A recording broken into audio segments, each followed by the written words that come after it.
Assalamualaikum warahmatullahi wabarakatuh. Selamat pagi anak-anak ibu semuanya. Gimana kabarnya hari ini? Semoga kalian dalam keadaan sehat, semangat, dan selalu dalam lindungan Allah Subhanahu wa Ta'ala ya. Amin. Alhamdulillah, hari ini kita masih diberi kesempatan untuk belajar bersama. Meskipun kali ini kita bertemu lewat pembelajaran daring, Ibu harap semangat kalian tetap tinggi ya, karena ilmu dapat datang dari mana saja, asal ada kemauan dan usaha. Sebelum memulai pembelajaran pada pagi hari ini, marilah kita berdoa terlebih dahulu agar ilmu yang dipelajari bermanfaat dan diberkahi oleh Allah Subhanahu wa Ta'ala. Berdoa mulai, berdoa selesai.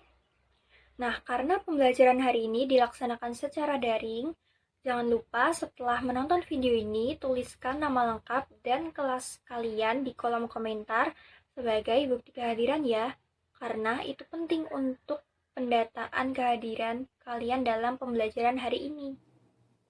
Baik, anak-anak ibu yang hebat, yuk kita mulai pembelajaran Bahasa Indonesia hari ini dengan penuh semangat dan rasa ingin tahu.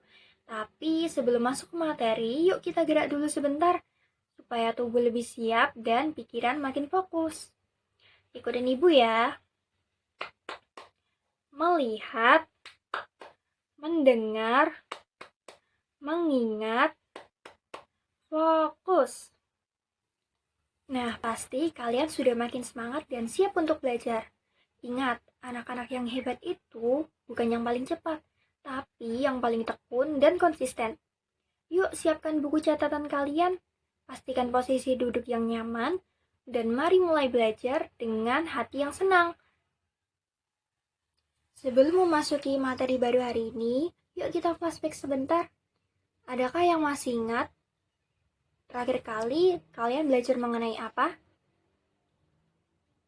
Iya, betul sekali. Waktu di kelas 11, kalian sudah pernah belajar tentang karya ilmiah. Nah, sekarang sebelum benar-benar memasuki materi di kelas 12, nggak ada salahnya kita mengingat sedikit ya. Jadi, apa sih karya ilmiah itu? Karya ilmiah merupakan tulisan yang dibuat berdasarkan penelitian atau kajian, dan isinya harus bisa dipertanggungjawabkan secara ilmiah. Jadi, nggak bisa ya nulis asal, harus ada data dan fakta yang jelas. Nah, selanjutnya, untuk menulis karya ilmiah, juga harus ada langkah-langkahnya nih, supaya tulisan kita menjadi sesuai kaidah dan runtut. Nah, apa aja langkah-langkahnya? Yuk kita sebutin bareng-bareng. Yang pertama, ada menentukan topik. Yang kedua, menentukan tema. Yang ketiga, menyusun kerangka. Yang keempat, mengumpulkan materi. Dan yang kelima, mengembangkan kerangka menjadi tulisan yang utuh. Nah, kalau karya ilmiah itu biasanya disusun untuk hasil penelitian atau keperluan akademik, materi kita kali ini tentu berbeda. Hari ini kita akan ngebahas tentang teks informasi. Apa sih teks informasi? Kita akan bahas itu nanti. Tujuan pembelajaran hari ini ada dua.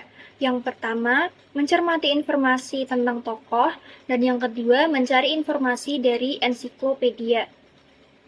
Manfaat mempelajari materi hari ini yaitu melatih kemampuan kita untuk mengenali dan mengevaluasi informasi secara kritis. Di zaman sekarang ini, kita seringkali menerima informasi dari berbagai sumber, apalagi internet. Jadi, penting untuk dapat memilah informasi yang akurat dan dapat dipercaya, apalagi yang berkaitan dengan tokoh-tokoh penting. Nah, sebelum masuk ke pembahasan yang lebih jauh, coba Ibu mau tanya dulu. Pernahkah kalian membaca atau mendengar suatu informasi atau cerita tentang seorang tokoh yang terkenal atau penting? Nah, sekarang coba kalian ingat-ingat dari mana kalian mendapatkan informasi tersebut. Apakah dari internet? Apakah dari buku pelajaran? Atau mungkin dari video di YouTube? Kenapa Ibu tanya ini?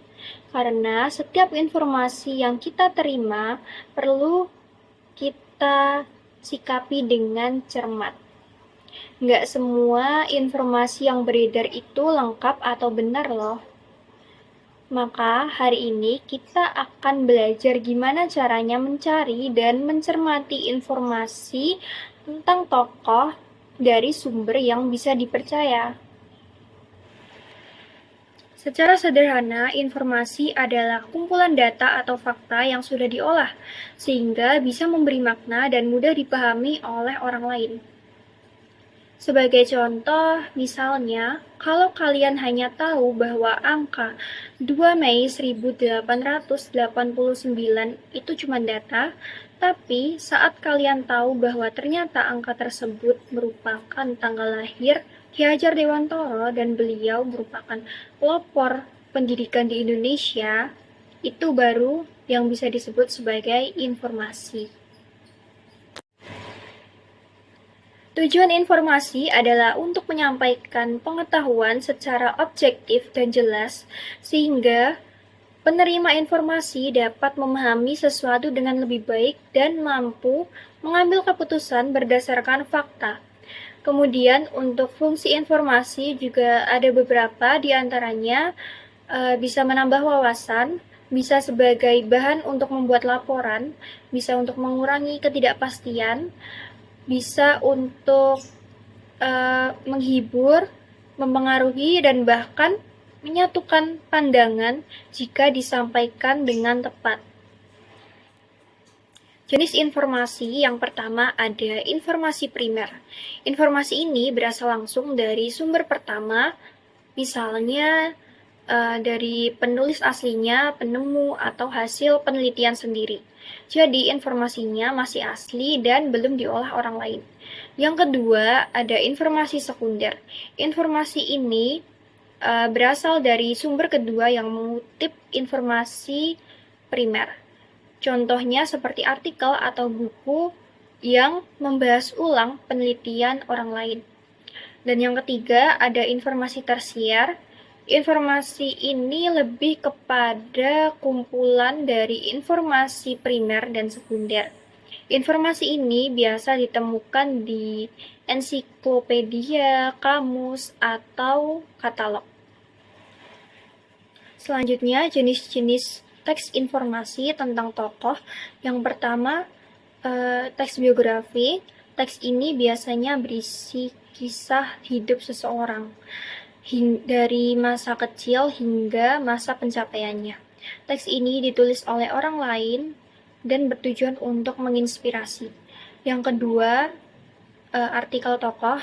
Teks ini berfokus pada suatu topik tertentu, misalnya pandangan atau peran tokoh terhadap suatu isu. Yang ketiga, berita tokoh. Teks ini berisi informasi aktual mengenai peristiwa yang melibatkan tokoh tertentu. Biasanya dijumpai di koran, berita, atau media massa lainnya. Ensiklopedia adalah buku atau sumber digital yang berisi penjelasan ringkas tentang berbagai hal. Biasanya ensiklopedia diurutkan secara abjad sehingga mudah untuk dicari. Jenis-jenis ensiklopedia ada beberapa, di antaranya ada ensiklopedia khusus, biasanya hanya membahas satu topik tertentu, misalnya tentang sastra atau pendidikan saja. Kemudian yang kedua ada ensiklopedia umum, biasanya membahas berbagai hal secara umum. Dan yang ketiga, ensiklopedia digital. Ensiklopedia ini bisa diakses versi online kapan saja, contohnya Wikipedia. Baik, sekarang Ibu ada tugas untuk kalian selesaikan. Tugasnya adalah mencermati dua kutipan tentang Ki Hajar Dewantoro yang ada di slide PPT ini. Di tugas ini, kalian harus membandingkan isi kedua kutipan, menentukan kutipan mana yang menurut kalian lebih lengkap, dan menilai apakah sumbernya bisa dipercaya, lalu jelaskan alasannya secara singkat. Tugas ini boleh kalian tulis tangan ataupun diketik. Yang penting nanti dikumpulkan dalam format PDF. Dan jangan lupa unggah tugas ini ke Google Classroom paling lambat jam 6 sore hari ini ya. Nah, akhirnya sampailah kita di penghujung pembelajaran pada hari ini. Tadi kita sudah membahas banyak ya, mulai dari pengertian, jenis-jenis, hingga cara mencari sumber dari ensiklopedia. Yuk kita simpulkan pembelajaran pada hari ini. Jadi, teks informasi merupakan teks yang menyajikan fakta dan data secara objektif untuk memberikan pengetahuan kepada pembaca.